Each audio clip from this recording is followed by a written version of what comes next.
अस्सलाम वालेकुम dear students. आज हम चैप्टर नंबर 6 एंजाइम्स का सेकंड जो लेक्चर है वो हम देखेंगे। इसमें हम यूजेस ऑफ एंजाइम से हम स्टार्ट करेंगे। ठीक है कि डिफरेंट इंडस्ट्रीज़ के अंदर एंजाइम के डिफरेंट यूजेस हैं। ठीक है, एंजाइम को डिफरेंट रिएक्शंस के अंदर कैटालिसिस के लिए इस्तेमाल किया जाता है। ठीक है, इसमें नंबर 1 है फूड इंडस्ट्री। फूड इंडस्ट्री के अंदर एंजाइम का प्राइम रोल है। ठीक है कि एंजाइम्स यूज़ होते हैं डिफरेंट बेकरी प्रोडक्ट्स, जितने भी बेकरी प्रोडक्ट्स हैं, बन्स हैं, केक्स हैं, ठीक है, ये बनाने के लिए स्टार्च की जो फर्मेंटेशन करवाते हैं वो कौन करवाता है? वो एंजाइम्स करवाते हैं। ठीक है, और उसके अलावा जो मिल्क से चीज़ या डिफरेंट जो प्रोडक्ट्स योगर्ट वगैरह बनाते हैं वो भी एंजाइम्स के अंडर ही आता है काम। ठीक है, उसके बाद है पेपर इंडस्ट्री। पेपर इंडस्ट्री के अंदर ठीक है एंजाइम्स क्या करते हैं? डिग्रेड दी स्टार्च। ठीक है, स्टार्च को डिग्रेड करते हैं और उसकी विस्कोसिटी को क्या करते हैं? कम करते हैं। जब उसकी विस्कोसिटी कम होगी तो पेपर प्रोडक्शन के अंदर वो इजीली क्या हो जाएगी? वो यूज हो जाएगी। ठीक है, उसके बाद थर्ड जो टाइप है ठीक है एंजाइम के यूजेस की, वो है बायोलॉजिकल डिटर्जेंट्स बनाने के लिए एंजाइम्स को यूज किया जाता है। ठीक है, डिफरेंट जो स्टेन्स हैं क्लॉथ्स के ऊपर, कपड़ों के ऊपर, ठीक है, उनको रिमूव करने के लिए हम एंजाइम्स को यूज़ करते हैं डिटर्जेंट्स बनाने के अंदर, ताकि वो इजीली स्टेन्स रिमूव हो जाएं। प्रोटीन के जो स्टेन्स हैं उनको रिमूव करने के लिए प्रोटीएजेस, लिपिड्स के जो स्टेन्स हैं उनको लिए लाइपेजेस हम क्या करते हैं? वो इस्तेमाल करते हैं डिटर्जेंट्स के अंदर। ठीक है, हम यहाँ पर लिख लेते हैं प्रोटीएजेस एंड लाइपेजेस, ये दो किस्म के एंजाइम क्या होते हैं इसके अंदर इस्तेमाल होते हैं। उसके बाद है ब्रीविंग इंडस्ट्री। ब्रीविंग इंडस्ट्री के अंदर डिफरेंट जो ड्रिंक्स हैं, माल्टेड ड्रिंक्स वगैरह, ठीक है, इनको बनाने के लिए जो फर्मेंटेशन का प्रोसेस होता है वो कौन करवा रहा होता है? वो एंजाइम। यीस्ट को यूज़ किया जाता है। यीस्ट के अंदर स्पेसिफिक एंजाइम्स क्या होते हैं? वो फर्मेंटेशन के लिए प्रेजेंट होते हैं। वो स्टार्चेस को, ठीक है, उसके अलावा प्रोटीन्स को डिग्रेड करते हैं। ठीक है, अमाइनो एसिड बनाते हैं। अमाइनो एसिड के बाद स्टार्ची से वो क्या करते हैं? वो ग्लूकोज बनाते हैं, जिसकी इजीली क्या हो जाती है? बाद में फर्मेंटेशन हो जाती है। ठीक है, तो यहाँ तक तो हमारे हो गए uses. Food industry, paper industry, biological detergents और ब्रीविंग इंडस्ट्री, इनके अंदर क्या होते हैं? एंजाइम्स वो यूज होते हैं। ठीक है, और एंजाइम ये इनके काम को क्या कर देते हैं? वो ईजी बना देते हैं, आसान कर देते हैं। ठीक है, उसके बाद हम बढ़ेंगे एक्शन ऑफ एंजाइम्स। ठीक है, कि जो मैकेनिज्म है, मैकेनिज्म ऑफ एक्शन, एंजाइम का जो मैकेनिज्म ऑफ एक्शन है वो क्या है? ठीक है, तो एंजाइम के मैकेनिज्म ऑफ एक्शन के अंदर हम देखते हैं कि एंजाइम सबस्ट्रेट के साथ कंबाइन करते हैं। ठीक है, एंजाइम क्या करता है? वो अपने स्पेसिफिक सबस्ट्रेट के साथ जुड़ता है और एक टेम्परेरी एक प्रोडक्ट बनाता है जिसको हम एंजाइम सबस्ट्रेट कम्प्लेक्स का नाम देते हैं। जो ES कम्प्लेक्स है वो बाद में टूटता है एंजाइम और प्रोडक्ट्स के अंदर। ठीक है, इसको हम लिख लेते हैं कि एंजाइम प्लस सबस्ट्रेट। ठीक है, ये जब आपस में एक दूसरे के साथ एंजाइम कि एक्टिव साइड के ऊपर जब सबस्ट्रेट मॉलिक्यूल आकर बाइंड करता है, ठीक है, तो हमारे पास कौन सी चीज बनती है? ES complex. ठीक है, ES कॉम्प्लेक्स बाद में जब उसकी ब्रेक डाउन होती है, ठीक है, तो वो क्या बना देता है? वो E+P बना देता है, एंजाइम प्लस प्रोडक्ट बना देता है। ठीक है, तो यहाँ पे हम देख सकते हैं कि एंजाइम हमारे रिएक्टेंट वाली साइड के ऊपर भी मौजूद है और प्रोडक्ट वाली साइड के ऊपर भी। इसका मतलब ये है कि एंजाइम ने ये रिएक्शन कैटालाइज तो करवाया है, लेकिन ये खुद यूज अप नहीं हुआ, बल्कि खुद ये एंड पे बच गया है। ठीक है, फिर ये एंजाइम फिर मजीद सबस्ट्रेट के साथ मिलकर नए रिएक्शंस जो है वो कैटालाइज करवाने की सलाहियत रखता है। ठीक है, तो यहाँ तक हम देख चुके हैं कि एंजाइम का जो मैकेनिज्म ऑफ एक्शन क्या है, कैसे एंजाइम काम करते हैं। ठीक है, उसके बाद हम देखते हैं दो मॉडल्स पेश किए गए हैं एंजाइम के जो एक्शन है उसके बारे में। ठीक है, नंबर 1 मॉडल है लॉक एंड की मॉडल। लॉक एंड की मॉडल, ठीक है, ये एमएल फिशर ने पेश किया।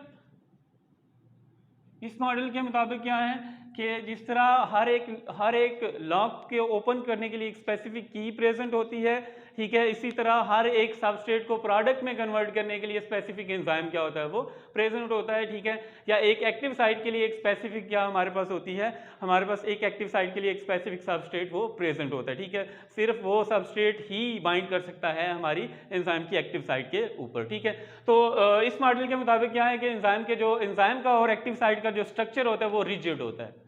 ठीक है, वो क्या होता है? वो रिजिड सा स्ट्रक्चर होता है, उसमें फ्लेक्सिबिलिटी जो होती है वो मौजूद नहीं होती। ठीक है, हम यहाँ पर देख लेते हैं, एक एग्जाम्पल से देख लेते हैं।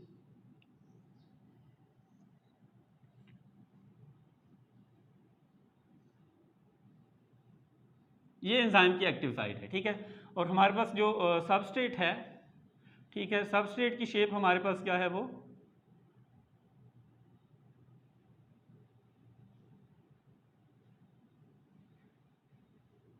ये हमारे पास क्या है, एक सबस्ट्रेट है, ठीक है। अब ये सबस्ट्रेट आएगा, ये सबस्ट्रेट एंजाइम के साथ क्या करेगा, वो कंबाइन करेगा, ठीक है। कंबाइन करने के बाद ये इसकी शेप इस तरह हो जाएगी, ठीक है। अब यहाँ पर क्या चीज़ बन गई है, ये ES कॉम्प्लेक्स। इससे नेक्स्ट स्टेप के अंदर क्या होगा, ठीक है, इससे नेक्स्ट स्टेप के अंदर एंजाइम अपनी पोजीशन में दोबारा क्या आ जाएगा, वो वापस आ जाएगा, ठीक है। साथ ही हमारे पास यहाँ पर कौन सी चीज़ बनेगी, यहाँ पर हमारे पास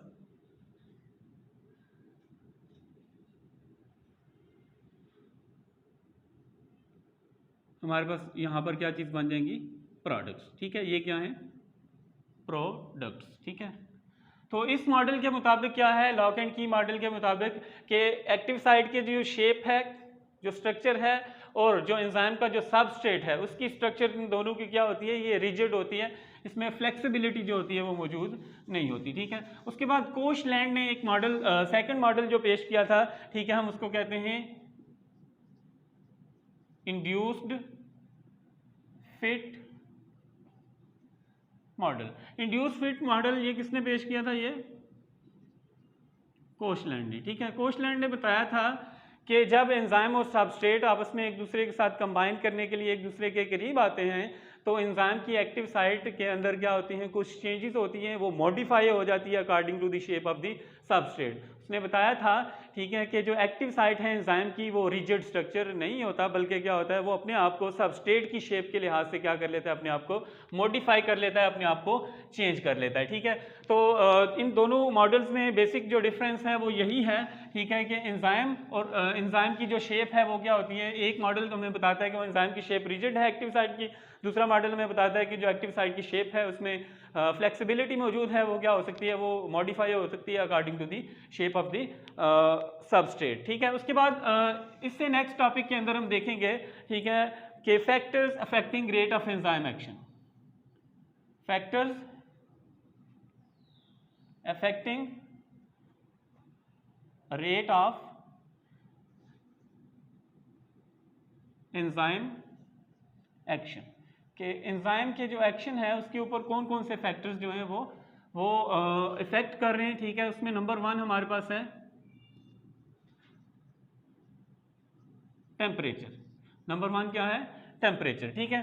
तो टेम्परेचर के बारे में हम कहते हैं कि all the enzymes work best on a specific temperature known as optimum temperature, के all the enzymes, जितने भी एंजाइम्स हैं उन सब एंजाइम्स के लिए हर एक के लिए डिफरेंट होता है, ठीक है। ऑप्टिमम टेम्परेचर हम कहते हैं कि जिस टेम्परेचर के ऊपर एंजाइम अपना फंक्शन मैक्सिमम परफॉर्म करते हैं उसको हम क्या कहते हैं, ऑप्टिमम टेम्परेचर का नाम देते हैं, ठीक है। ऑप्टिमम टेम्परेचर हम उसको कहते हैं, ठीक है। ऑप्टिमम टेम्परेचर से टेम्परेचर अगर इंक्रीज करेगा, ठीक है, तो उस वक्त प्रॉब्लम आएगी, ठीक है। जब हम ऑप्टिमम टेम्परेचर से टेम्परेचर लो होता है, ठीक है, तो उस वक्त जो टेम्परेचर इंक्रीज करता जाएगा, जो टेम्परेचर इंक्रीज करता जाएगा, एंजाइम के काम करने की स्पीड भी क्या होती जाएगी, वो इंक्रीज करती जाएगी। ऑप्टिमम टेम्परेचर के बाद अगर हम टेम्परेचर को इंक्रीज करेंगे तो एंजाइम के काम करने की जो स्पीड है वो क्या होती जाएगी, वो कम होती जाएगी। इसकी रीजंस हम देख लेते हैं, ठीक है, कि जब एंजाइम का एक रिएक्शन का टेम्परेचर, एंजाइम कैटालाइज्ड रिएक्शन का टेम्परेचर इंक्रीज किया जाता है तो उसको बेसिकली हीट दी जा रही होती है। वो जो हीट दी जा रही होती है वो हीट एक्टिवेशन एनर्जी को मीट अप करने के लिए, उस तक पहुंचने के लिए एंजाइम की हेल्प करती है, जिसकी वजह से जो एंजाइम का रेट ऑफ एक्शन है वो क्या हो जाता है, इंक्रीज हो जाता है। ऑप्टिमम टेम्परेचर के बाद जब एंजाइम के टेम्परेचर को बढ़ाया जाएगा, ठीक है, तो उस वक्त एंजाइम के अंदर जो डिफरेंट बॉन्ड्स हैं वो टूटना स्टार्ट हो जाएंगे, ठीक है। वो उनके अंदर वाइब्रेशन होगी, वाइब्रेशन से वो टूटना स्टार्ट हो जाएंगे। जब वो टूटना स्टार्ट हो जाएंगे तो एंजाइम मॉलिक्यूल डीनेचर हो जाएगा, वो टूट जाएगा और एंजाइम एक्शन का जो रेट है वो एकदम से क्या हो जाएगा, वो 0 के ऊपर आ जाएगा, ठीक है। हम एक ग्राफ की मदद से हम इसको देख लेते हैं, ठीक है। इस साइड पे हम टेम्परेचर रखते हैं, इस साइड पे हम रेट ऑफ एंजाइम एक्शन रखते हैं, ठीक है। तो जो टेम्परेचर इंक्रीज करता जाएगा रेट ऑफ एंजाइम एक्शन भी इंक्रीज करता जाएगा एक लिमिट तक, ठीक है। उस लिमिट के बाद क्या होगा, उस लिमिट के बाद रेट ऑफ एंजाइम एक्शन वो डिक्रीज करना शुरू करेगा। तो मैक्सिमम एंजाइम जो फंक्शन कर रहा है जिस टेम्परेचर के ऊपर, ठीक है, उसको हम क्या कहेंगे, उसको हम कहेंगे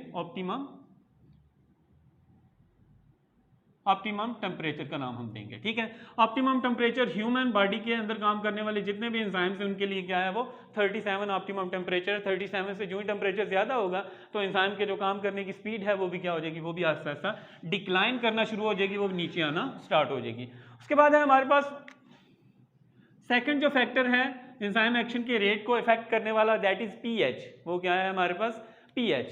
पीएच हम कहते हैं किसी भी सॉल्यूशन के अंदर मौजूद जो हाइड्रोजन आयन की कंसंट्रेशन है उसका नेगेटिव लॉग जो लेते हैं उसको हम पीएच कहते हैं। पीएच वैल्यू में बताती है कि कोई सॉल्यूशन कितना एसिडिक है या कितना बेसिक है या न्यूट्रल है। ठीक है, तो पीएच वैल्यू हर एंजाइम को काम करने के लिए भी एक स्पेसिफिक पीएच चाहिए। उस स्पेसिफिक पीएच के ऊपर एंजाइम मैक्सिमम वर्क करेगा, उसको हम क्या नाम देंगे, हम ऑप्टिमम पीएच का नाम हम देंगे। ठीक है, फॉर एग्जांपल जो पेप्सिन है एंजाइम हमारे स्टमक में काम करता है, उसकी ऑप्टिमम पीएच कितनी है, वो उसकी वैल्यू है 2। हाईली एसिडिक कंडीशन के अंदर वो क्या करता है, वर्क करता है। ठीक है, अब पीएच के बारे में हम ग्राफ की मदद से हम देख लेते हैं पीएच को भी। ठीक है, कि इस साइड पे जो एक्स एक्सिस के ऊपर हम पीएच को रखते हैं, वाई एक्सिस के ऊपर हम रेट ऑफ एंजाइम एक्शन को रखते हैं। ठीक है, तो एंजाइम एक स्पेसिफिक पीएच पे मैक्सिमम वर्क करता है। ठीक है, उसको हम क्या कहते हैं, ऑप्टिमम पीएच का नाम हम देते हैं। ठीक है, ऑप्टिमम पीएच से जब पीएच कम होगी फिर भी एंजाइम एक्शन जो है उसका रेट कम हो जाएगा। अगर वो बढ़ेगी, इंक्रीज करेगी, फिर भी एंजाइम एक्शन का रेट जो होगा वो क्या हो जाएगा, डिक्रीज हो जाएगा दोनों साइडों पे। जितना ज़्यादा इंक्रीज होगा उतना रेट ऑफ एंजाइम एक्शन क्या होगा, वो डिक्रीज होगा। ठीक है, इसी तरह जितना जो है पीएच वो डिक्रीज होगी उतना एंजाइम का रेट ऑफ एक्शन भी क्या हो जाएगा, वो डिक्रीज हो जाएगा। ठीक है, तो इस तरह पीएच भी क्या करती है, इफेक्ट करती है रेट ऑफ एंजाइम एक्शन के ऊपर। हम यहाँ पे देख लेते हैं कि एक एंजाइम है पेप्सिन, इसकी पीएच 2 है।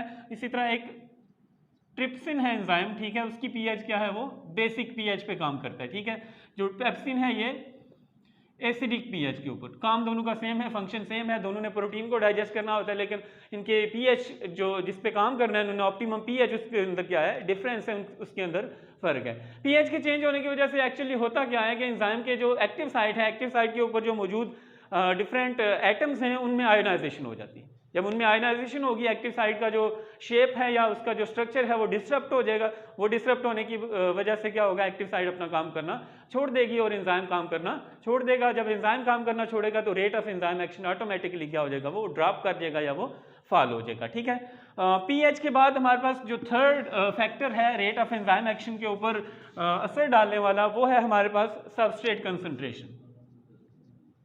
सबस्ट्रेट कंसंट्रेशन, ठीक है, कि हम कहते हैं कि सबस्ट्रेट कंसंट्रेशन इंक्रीज करती है जब, ठीक है, तो रेट ऑफ एंजाइम एक्शन भी इंक्रीज करता है। ठीक है, लेकिन ये भी एक लिमिट तक है। ठीक है, ये भी क्या है, एक लिमिट तक काम होता है। ठीक है, क्योंकि जब रेट ऑफ एंजाइम एक्शन को बढ़ाएंगे, इंक्रीज करेंगे, ठीक है, सॉरी सबस्ट्रेट कंसंट्रेशन को जब हम क्या करेंगे, बढ़ाएंगे या इंक्रीज करेंगे, ठीक है, तो हमारे पास अगर एक्टिव साइट्स अवेलेबल ज़्यादा हैं, ठीक है, तो वो एक्टिव साइट फिल होनी शुरू हो जाएंगी। एक्टिव साइट्स, ठीक है, जितनी एक्टिव साइट्स ज़्यादा फिल होंगी रेट ऑफ एंजाइम एक्शन उतना ही क्या होगा, वो ज़्यादा होगा। ठीक है, लेकिन जब ऑल दी एक्टिव साइट्स वो फिल अप हो जाएंगी, ठीक है, तो उसके बाद हम सबस्ट्रेट कंसंट्रेशन को बेशक बढ़ाते रहें, जितना मर्जी बढ़ाएं, रेट ऑफ एंजाइम एक्शन के ऊपर कोई इफेक्ट नहीं पड़ेगा। ठीक है, फॉर एग्जांपल हमारे पास 100 एक्टिव साइट्स हैं, ठीक है, और हमारे पास जो सबस्ट्रेट है वो कितने हैं, वो 5 हैं। ठीक है, जब हम सबस्ट्रेट को 5 से 10 कर देंगे तो रेट ऑफ एंजाइम एक्शन क्या हो जाएगा, वो डबल हो जाएगा।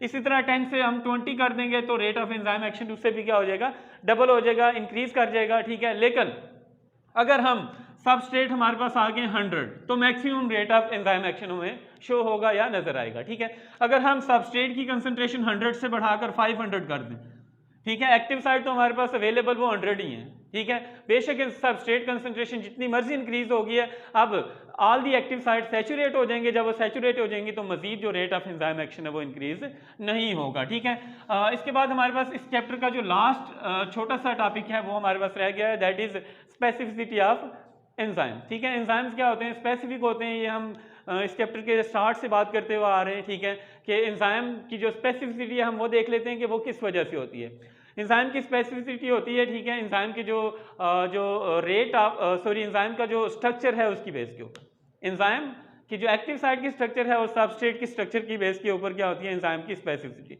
जो प्रोटीएज एंजाइम है वो प्रोटीन को डाइजेस्ट करते हैं, लिपिड को नहीं। जो लाइपेज एंजाइम है वो लिपिड्स को डाइजेस्ट करते हैं, प्रोटीन्स या जो कार्बोहाइड्रेट्स होते हैं उनको डाइजेस्ट वो नहीं कर सकते। कार्बोहाइड्रेट्स को डाइजेस्ट करने वाले जो एंजाइम हैं अमाइलेज हैं वो सिर्फ कार्बोहाइड्रेट्स के ऊपर इफेक्ट करते हैं, ठीक है। यहाँ पे हम एग्जाम्पल एक ले लेते हैं, ठीक है, कि हम कहते हैं कि ये हमारे पास एक एंजाइम है, ठीक है। अब हमारे पास 3 किस्म के सबस्ट्रेट आते हैं फॉर एग्जांपल, ठीक है। एक सबस्ट्रेट हमारे पास है,